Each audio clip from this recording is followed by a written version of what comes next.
अब आप भगवान के नाम को, जो सच्चा भगवान है, आप उस नाम का उच्चारण कीजिए। बोलो जय गुरुदेव, जय गुरुदेव। सब लोग बोलो जय गुरुदेव। अब एक बात आपको बताएं कि आप शंका करोगे तो शंका से बड़ा नुकसान होता है, हानि होती है। क्योंकि शंका करोगे तो घर में पति पत्नी से झगड़ा हो जाएगा, शंका करोगे तो भाई भाई लड़ जाएंगे। शंका विनाश करती है और पिता पुत्र में लड़ाई हो जाएगी। शंका करोगे अड़ोसी पड़ोसी फूट जाएंगे। शंका जो है वो बुद्धि को नष्ट करती है और धर्म को खत्म करती है। शंका से लोग परलोक सब बर्बाद हो जाता है सब। और शंका से काम क्रोध लोभ मोह अहंकार ये बड़ी तेजी से बढ़ते। तो जितने बुद्धि कोई काम न कर सके, आपका हमेशा के लिए सर्वनाश हो जाए।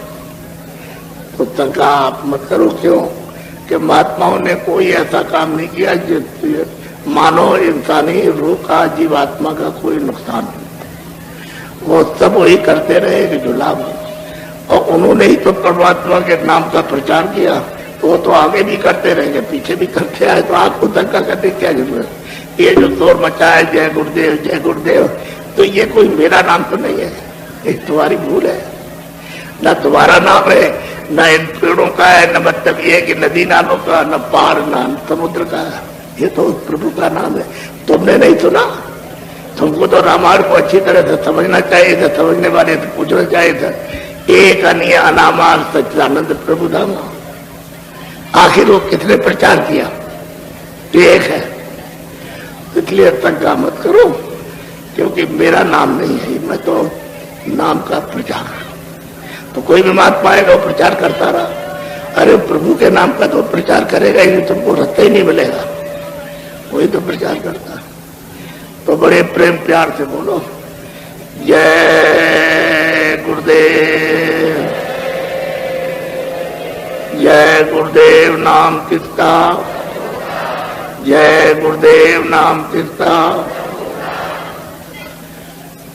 बच्चे और बच्चियों, देवी और पुरुषों, ये बड़े आज तुम्हारे सौभाग्य है और हमारा भी है कि आपको ये समय मिला।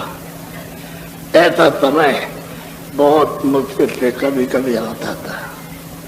तो जो समय हमको सौभाग्य से मिल गया तो उसका लाभ उठा लो, फायदा उठाओ। वही मनुष्य है कि समय से वो फायदा उठा ले।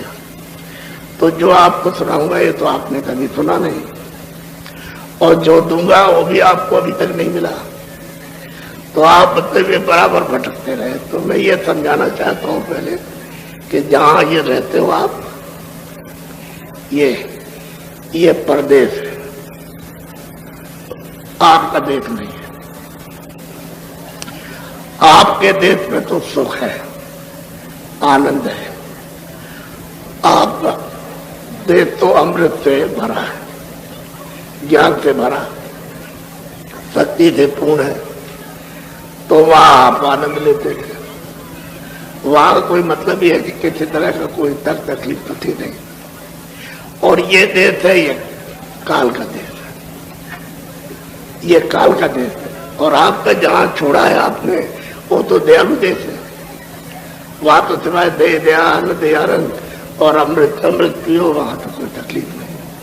और काल के देश में न तो आपको सुख मिलेगा, न आराम, न शांति मिलेगी, न आनंद मिलेगा। परदेश है। और आप यहाँ ढूंढ रहे हो कि हमको सुख मिल जाए, हमको आराम, और मतलब ये है कि शांति मिले, आनंद मिल जाए, तो यहाँ है नहीं। आप वैसे ही मेहनत कर रहे हो अज्ञान में, यहाँ कुछ नहीं। ये तो परदेश है ना, प्रदेश नहीं। तो परदेश में कोई आदमी सुखी रह नहीं सकता। तुम नर नारी बच्चे बच्चियों कहोगे हम सुखी रह जाए, कभी नहीं। यहाँ तो परदेश तो दुख है। मैं तुमको एक बात बताऊं, कि आप कहते हो हमारा खर्चा पूरा नहीं होता, तो क्या किया जाए, बड़ी मुसीबत है, बाल बच्चों को पूरा नहीं पड़ता। तो आपने कहा चलो अच्छा, बाहर के लोग कहते हैं कि हम वहां गए थे, बड़ा अच्छा पैसा मिलता है, तो चलो बाहर से पैसे कमा लिया। तो आप किसी तरह से प्रबंध करके बाहर गए विदेश में और वहां आपको काम लग गया, तो आपको पैसे मिलने लगे, तो आप बाल बच्चों के लिए महीना में भेजने लगे। लेकिन वहां ज्यादा पैसा मिला तो आपने जमा किया और महीने में भेजते रहे। तो इस लालच में फंस करके कि और मिला और मिला, अच्छा मिला और मिला, और ज्यादा हो जाएगा जमा तो चले गए, फिर घर में बाल बच्चों में रहेंगे तो बड़ा अच्छा रहेगा, ये सब सोचते रहे आप कि और जमा कर रहा है और जमा कर रहा है। अच्छा, हम आपको खर्चा तो भेज रहे और थोड़ा सा और हो जाए, हम आ जाए, तो 25 साल लग गए। तो आपने पैसा भी इकट्ठा किया, खजाने में जमा कर दिया और वहां मकान भी ले लिया और जमीन भी ले ली। अब और घर में बहुत सामान हो गया आपको, अब आराम से वहां रहने लगे। यानी जो आराम आपको मिलता था, तब तक उसने एक ऐलान किया कि जितने भी बाहर के लोग हमारे देश में रहते हो सब छोड़ के चले जाओ। अब आपने सोचा ये क्या बात हो गई। अब सोचते रहे, कह लगे चले जाओ, मकान बेच नहीं सकते हो और जमीन बेच नहीं सकते हो और कोई तुम्हारी जमीन खरीद नहीं सकता, और जो भी खजाने में पैसा जमा उसको निकाल नहीं सकते हो, जो घर में सामान है उसको ले नहीं जा सकते हो, जो तुम कपड़े पहने हो वही ले जा सकते हो। तो वहां जाओ, समुद्र के किनारे वहां जहाज खड़ा है, वो आपको बैठा देगा, आपको अपने देश में पहुंचा देगा। अब सोचने का भी क्या किया जाए, कैसे सब हमने इतना कमाया और इतनी मेहनत की और मकान लिया और पैसे खर्च किए और खजाने से भी नहीं जा सकते और घर का भी कोई सामान नहीं, जो पहले वही। तब तक 2-4 दिन में ऐलान किया कि कोई आदमी जो परदेसी है, टाला मटोली हाला मवाली करेगा तो उसको 10 साल की सजा होगी, पकड़ा जाएगा। अब आप घबराए कि अगर पकड़ लिए सीधे 10 साल जाएंगे अंदर, तो अब क्या करें, लाचार आप क्या करोगे, आप परदेश में आप क्या करोगे। अब रोते पीटते अंदर झुटते, मतलब ये अफसोस करते हैं बच्चे। जब वहां पहुंचे समुद्र के किनारे, तो वहां अधिकारी खड़े थे, देखो अधिकारी खड़े होते, उनका ये कपड़े उतार लो, तो सब कपड़े उतरवा लिए।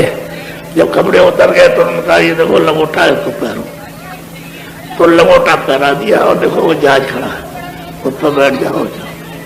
तो आपको बिल्कुल नंगा करके भेज दिया। अच्छा, आप क्या कर सकते हो, कुछ नहीं कर सकते। अब आप दुखी होकर के, और जो पहने थे वो भी, और जो आपने रखा वो सब कुछ चला गया, आप खाली चले आए। तो इससे अच्छा तो अपने देश ठीक था।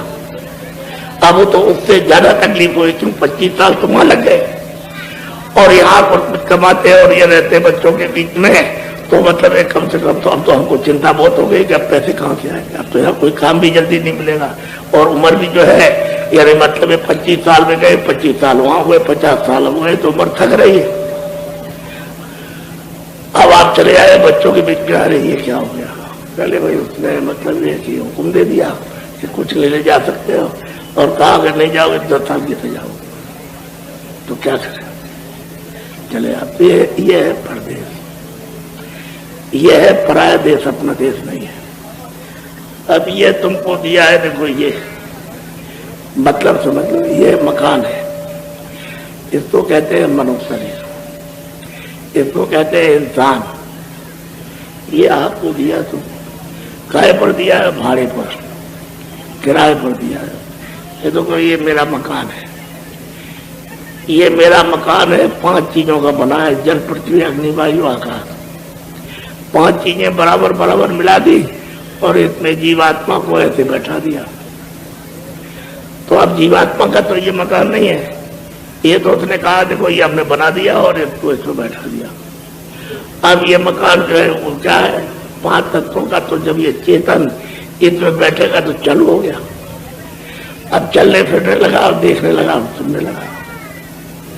तो उसने कहा देखो ये मैंने मकान तुमको दिया और इस मकान की हिफाजत के लिए, ताकि ये खड़ा रहे, कमजोर ना हो जाए, टूट फूट ना जाए, उसके लिए ये हमने बाहर से सामान किराए पर दिया।